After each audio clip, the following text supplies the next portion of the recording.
बरं, काय झालेली घटना आहे सर? टिप्परनं राखेच्या उडवल्याची माहिती आहे, काय नेमकी तुमच्याकडे माहिती? नातेवाईक देखील आले होते, गुन्हा दाखल केला, काय गुन्हा दाखल केलाय सांगा सर.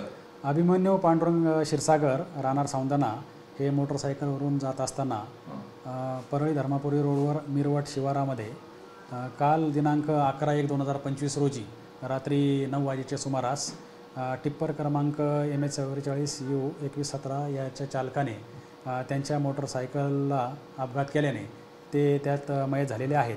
यावरून त्यांच्या बंधू राहुल पांडुरंग क्षीरसागर यांच्या फिर्यादीवरून परळी ग्रामीण पोलीस ठाणे येथे गुन्हा दाखल करण्यात आलेला आहे. सर, नेमकं हे टिप्पर कुणाचं आहे, काय माहिती मिळाली का? कोण आहे, त्याला ताब्यात घेतले का, काय माहिती? तपास चालू आहे. सदर गुन्ह्यातील टिप्पर हे ताब्यात घेण्यात आलेलं आहे आणि सदर गुन्ह्याचा तपास चालू आहे. सर, राखेची वाहतूक होते अवैध पद्धतीने, अशा पद्धतीचं सगळं प्रकरण सुरू असताना अशा पद्धतीनं सरपंचाचा मृत्यू होतो. कशा पद्धतीनं या सगळ्याची माहिती तुम्हाला मिळाली?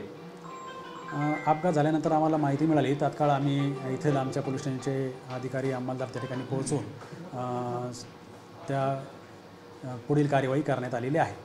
याच्यामध्ये 2 माणसं होते समजते, याच्यामध्ये कोणाला ताब्यात घेतले का? अद्याप याच्यात कोणाला ताब्यात घेण्यात आलेलं नाही. पुढील कायदेशीर कारवाई चालू आहे. कुणाचे काही तपास चालू आहे. कुणाचा आहे पण तपास चालू आहे.